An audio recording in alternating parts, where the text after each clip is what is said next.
This video explains how to complete the Education tab on the candidate's hire file, which is open in front of me and is partially filled. You can see that we have typed in that this young woman has gone to the University of Libya at Alexander, there's no such place, in Vienna, Austria, the year 2010 to the year 2014. She's taken 2 degrees, a BA and a B.Ed, and it was in preschool education. Misspelled by me in my typing. Okay, now having filled that out, we then have to look at how this person meets the education requirements. Do they have an accredited bachelor degree? Yes. Do they have an accredited education degree? No. The education degree is not required in the preschool, but it is required once you are in the elementary, middle, and high schools. Educated in what country? We have grabbed Vienna from up here, but it could be whatever this country is. Years since the education degree, I've just put number 3 in here because what they're trying to do is find out how many years experience you've got, or how fresh you are, or how stale you are. The quality of the degree is a matter of opinion. I've chosen good here, but you might find that the University of Libya is not really a very good place. Who knows? You want to find out before you make this choice, because if they don't have a good background, they're not going to be very good for your students. The question is, do they have an accredited master's degree? Accredited master's degree. Not applicable, because this job for this school system might not be applicable. And the other thing is accredited teaching certificate, which is copied over from the previous note, is nothing. And if it is, they want to say issued by what group, and do they have ESL certificate?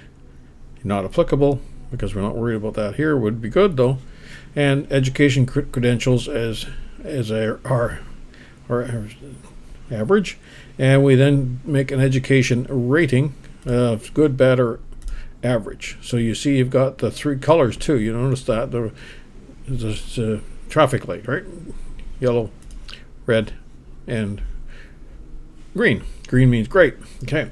Next step is meeting the English language skills. It's important, whether you're a local person or you're coming from overseas, is to have excellent English speaking skills. So the first question is, what is your first language? Multiple choice here, but English would be the best, but it won't be for many people. So how they learned English, so if it's a native language, that's how they learned it, but they could also pick it up. And in a lot of countries around the world in this day and age, people will, after university, will often go overseas and try and learn their English basically just on the street or in a hotel system or a job they've taken.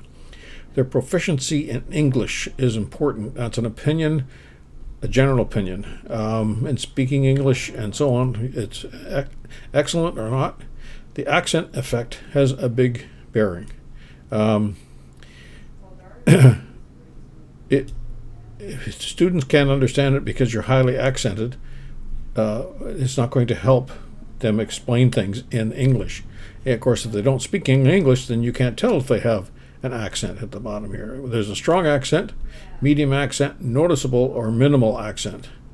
Minimal accent would be perfect, I guess. Now, in rating the candidate's English skills, we're using the ESL system or a simple system. So the short system is just a basic system. I'll just show you. It's simply a beginner, elementary, intermediate, or advanced, or none if you have no listening skills. I'm sure a teacher can't have that. So you have to do that choice, or the other choice is the long choice, and as you can see, these are the ESL. So you want to have a teacher have at least intermediate skills and so on, so you can carry on and fill this in, or you can go back and use the beginner, intermediate, speaking, they're intermediate, writing, they're beginner. That sort of thing would come along. And then you'd give this a rating for the rating of how their English skills are. Over here, you can put in notes.